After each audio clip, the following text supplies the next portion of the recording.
Apologies to Professor Hayday that we were 5 minutes behind, but it's my absolute pleasure and honor to introduce him for today's first official keynote of the 10th BSI conference.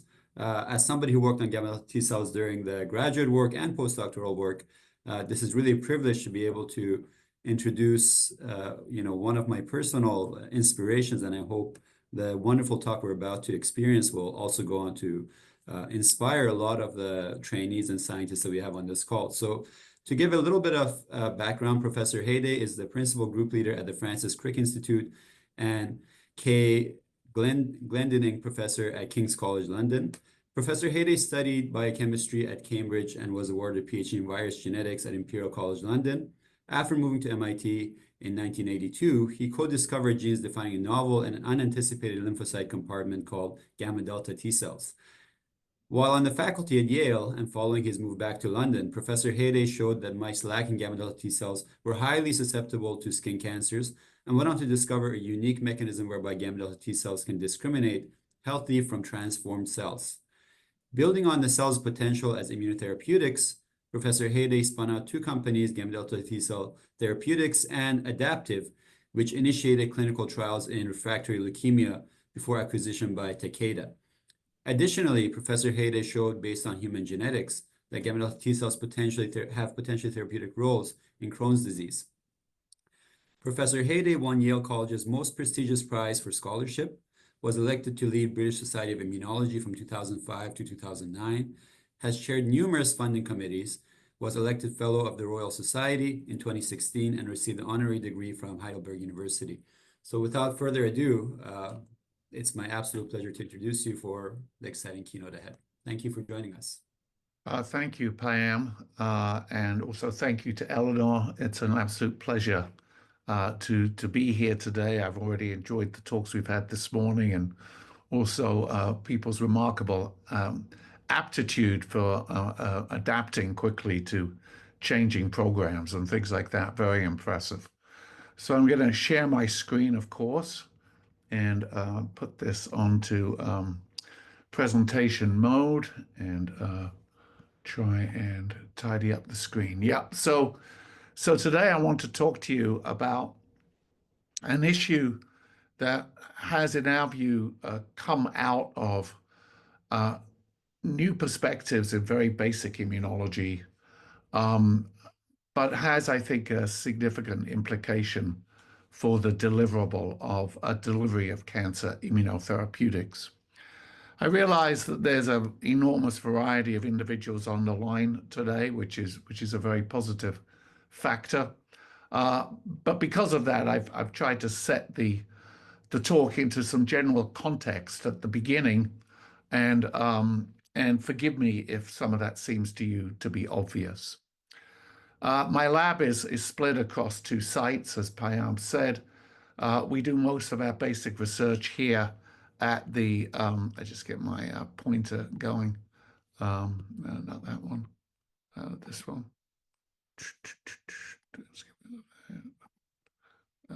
Yep. So this is the Francis Crick Institute, where I'm speaking to you from at the moment.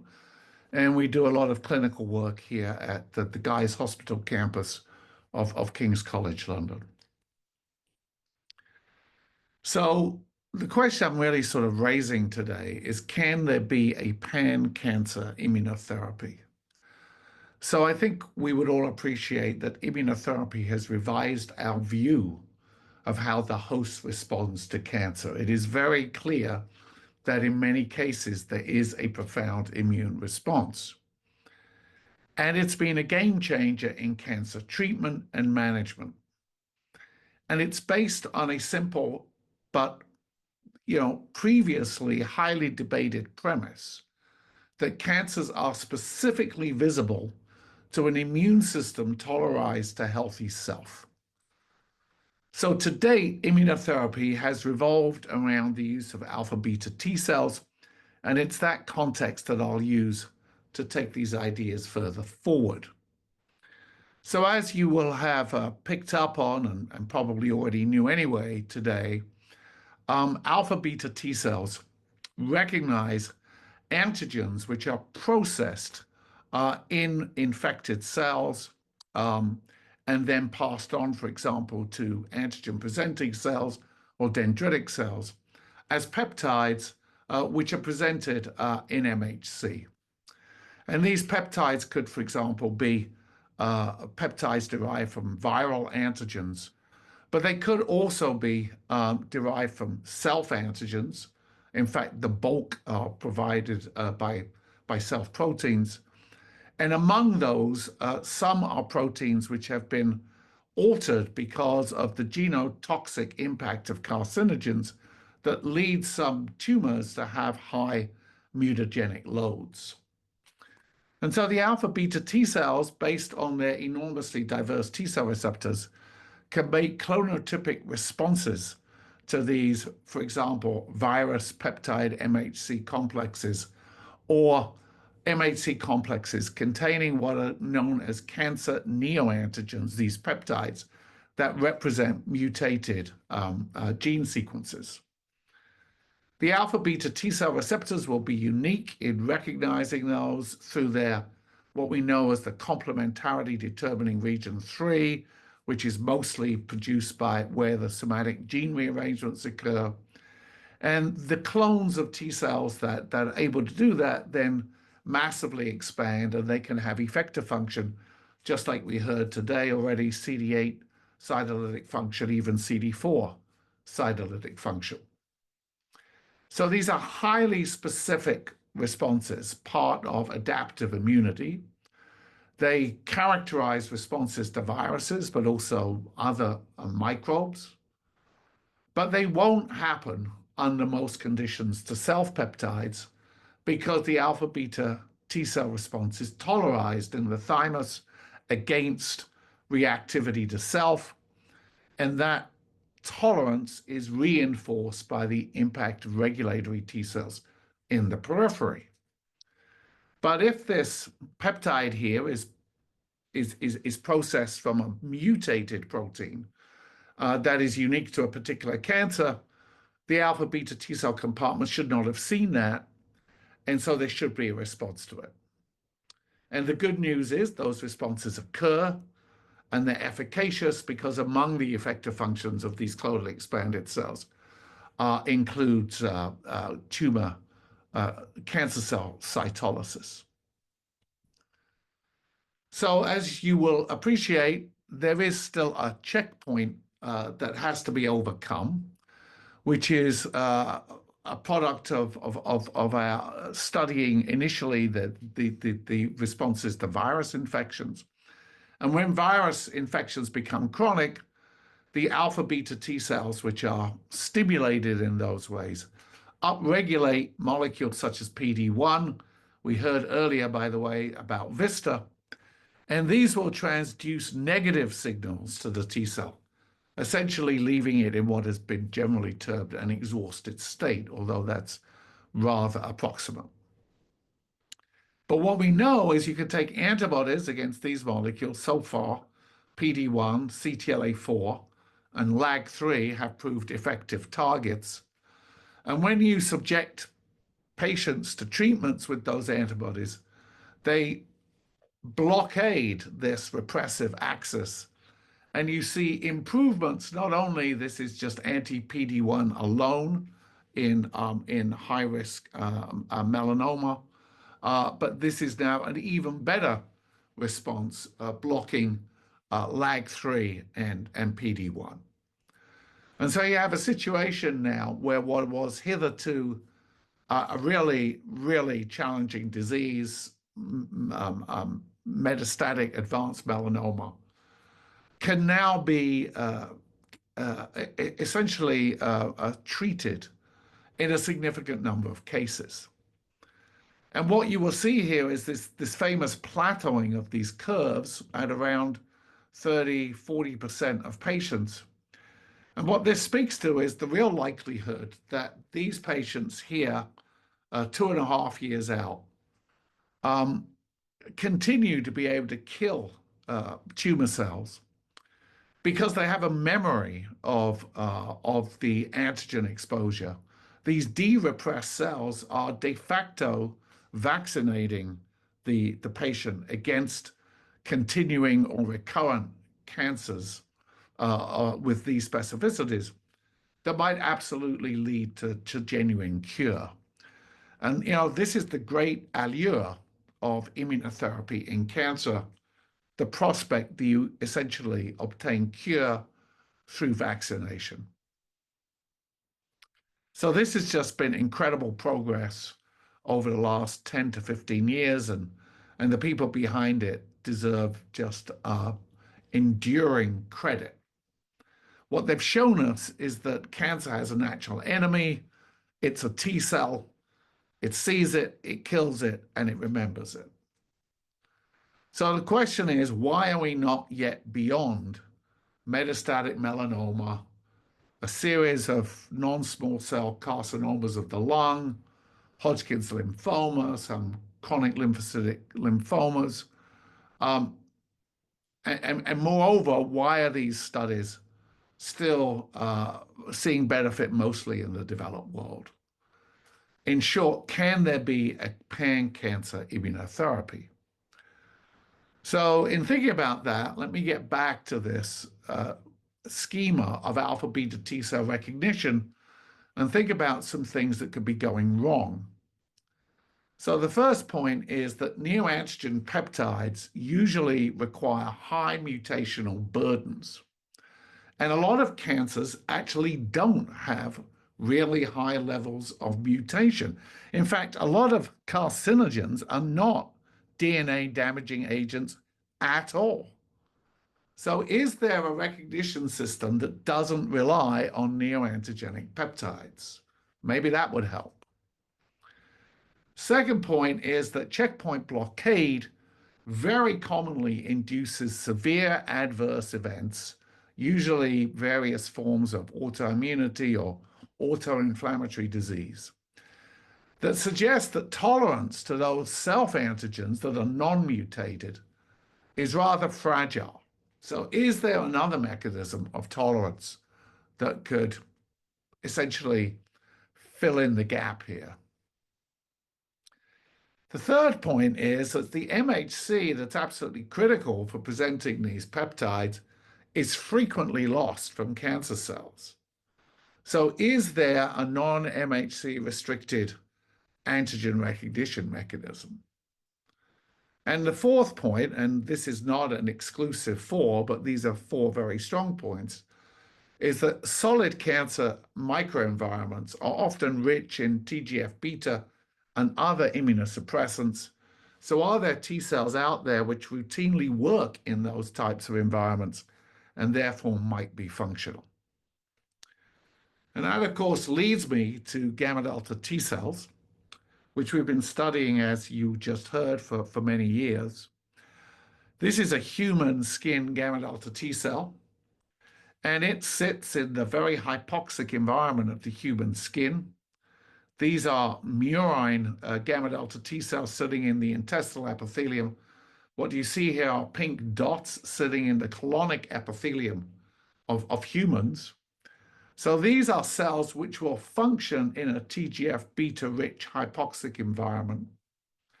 They are evolutionarily conserved.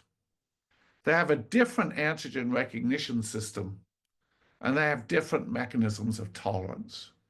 So can gamma delta T cells provide a complementary approach that extends the advances that we've already seen to a pan-cancer immunotherapy?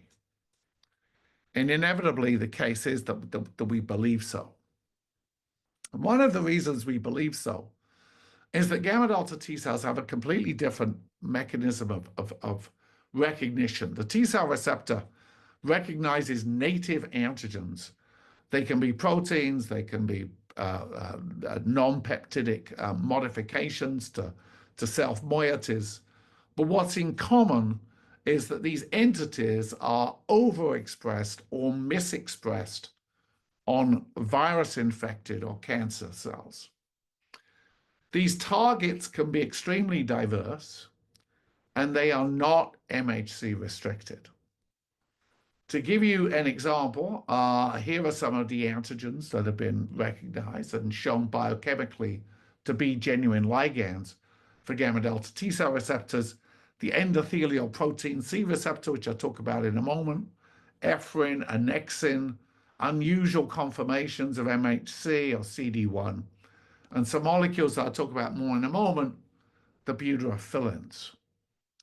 The affinities of the T cell receptor for these molecules are generally very low. So this is an avidity-driven response. The significance of that I'll address in a moment. And the cells can make very rapid and frequently powerfully cytolytic responses, zapping these target cells very early on in their appearance. So here are a bunch of molecules that are seen by gamma delta T cell receptors. And the ones here are ones where there's been biochemical proof, and in many cases, the crystal structure has actually been resolved. The importance of this being an avidity-based system is that these are self-molecules that, as I say, are misexpressed or overexpressed in cancer, but they are fundamentally self-encoded molecules. And they will be expressed to some extent by normal cells here and there. There's just no question.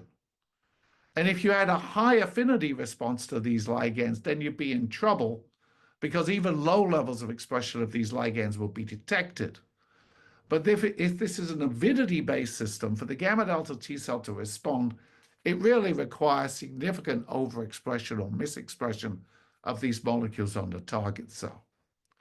So that's a good mechanism of tolerance. So let me pick up one of these molecules because we were involved in the elucidation of this together with our collaborators shown here.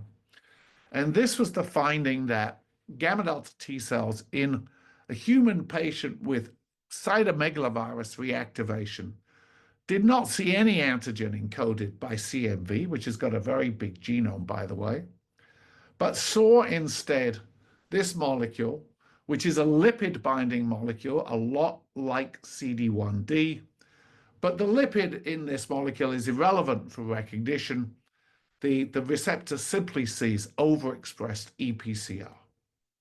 It's a very specific reaction. These CDR3s in this gamma delta T cell receptor endow it with a clonal capacity to respond. So why is this useful? Well, because the EPCR molecule is widely overexpressed in colorectal cancers as a result of amplification and hypomethylation of chromosome 20q. In other words, it frequently gets carried along for the ride, and therefore it's a really good target. And as we've said, it's a avidity-based system, so you don't have to worry too much about the lower levels of expression on normal tissue. So everything seems fine, except for the fact that a big surprise came along, which is if you look at these receptors specific for EPCR, and in fact we have other ones actually that are specific for CD1D, not only can they bind the ligand here, this is an example of CD1D binding to a gamma delta receptor, V gamma 4 bound to V delta 1, through the CDR3 a solvent-exposed surface of the T cell receptor. But these T cell receptors can also bind a completely different molecule, here shown as BTNL3 and BTNL8, something I'll explore more in just a moment. What you can see right away is this engagement takes place on a completely different part of the receptor. So where did this story come from? So it came from the fact that these cells, gamma delta T cells, are commonly enriched in particular anatomical locations, which, by the way, can include the human peripheral blood. And in these locations, they're often associated with particular V gamma chains of the T cell receptor. V gamma 5 in the mouse epidermis, V gamma 7 in the mouse gut, V gamma 4 in the human gut, V gamma 9 in human blood. So several years ago, we had a sabbatical worker with us in the lab named Bob Tigelaar, and he and his research associate, Julie Lewis, had done incredible work on these V gamma 5, V delta 1 T cells, which you can see here on a flow plot that have been just extracted from the epidermis of FVB mice. Well, while Bob was on sabbatical with us, none of the experiments were working, and we were, of course, very nervous and worried about all of this. And it proved that it wasn't our ineptitude. It was, in fact, the fact that the FVB mice had been re-derived by taconic farms. And in these mice, you can see these cells are almost completely missing because they had inadvertently developed a strain which was mutant in this molecule shown here, which we called SCINT1, and that was cloned out by our collaborators in Rick Lifton's lab, which was at that time at Yale. So what is SCINT1? It's a member of the immunoglobulin superfamily, and I've put its NMR structure here in orange, and I've superimposed it on the NMR structure of a molecule you know well, PDL1, one of those binders to PD1 involved in checkpoint blockade. And that's because SCINT1 is a member of the sort of co-stimulatory B7 superfamily, but the subfamily of which it's a member is this butyrophilin-like family. So here's SCINT1, and in its absence, you just don't get any V gamma 5, V delta 1 T cells in the skin. So if we look at another pair, this is BTNL1 and BTNL6 in the mouse. The human equivalents, BTNL3 and 8, will be discussed on the next slide. But in the mouse, if we remove these molecules, these intestinal epithelial cells, these V gamma 7 cells, also don't develop. So here's the BTNL3 and 8 story. We recently, actually over several years of work, identified individuals with a mutation that essentially creates a hypermorph in BTNL3 and 8. And these individuals are severely depleted in the V gamma subset in the colonic epithelium, as judged by a biopsy of one such person. And something I won't go into now, but this looks quite significant because if you carry this homozygosity, and if you are to develop inflammatory bowel disease, it's likely to be much more severe. But the important thing about the BTNL3 and 8 story, as I implied earlier, is that we were able to show, together with our colleagues in Birmingham, in Ben Wilcox's lab, that these are not co-stimulatory ligands for co-stimulatory receptors like B7 for CD28 or molecules like that. These are genuine T cell receptor ligands. But they bind on the side of the receptor, which is completely germline encoded, and it's non-clonal. And so if you have a non-clonal binding, that is by definition innate immunity. So the T cell receptor can flip between adaptive immunity and innate immunity. And these molecules, which stimulate the T cell receptor through this innate pathway, are present on healthy tissue and actually lost when tissue becomes damaged. This is a polyp that we've induced in a mouse model of colorectal cancer. So the gamma delta T cell receptor can essentially execute a pivot. It can do this stress surveillance using its T cell receptors for these various ligands I've discussed with you.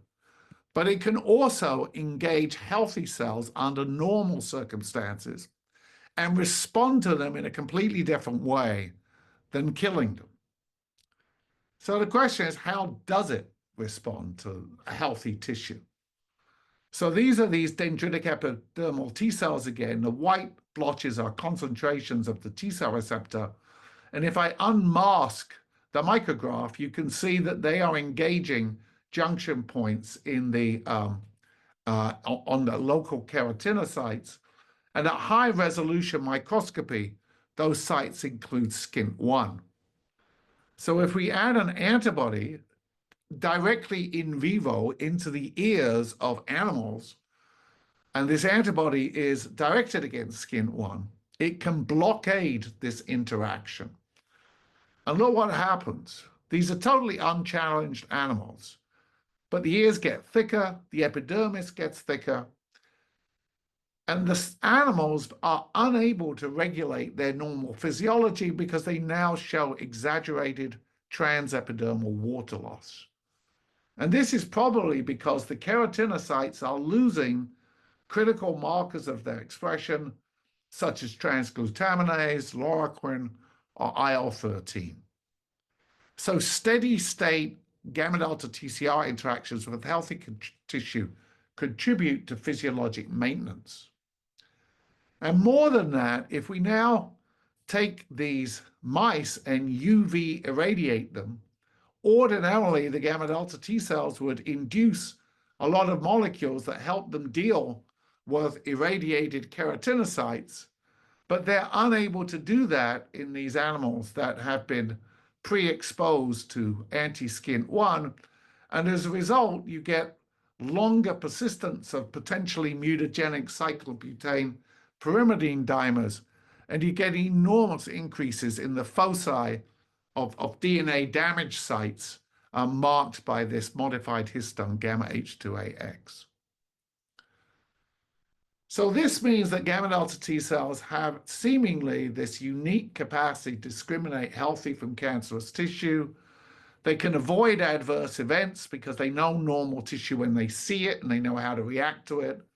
And they can respond to many cancers in an MHC unrestricted fashion, which means it's widely available across ethnic groups, and it's not dependent on peptides and high mutagenic load.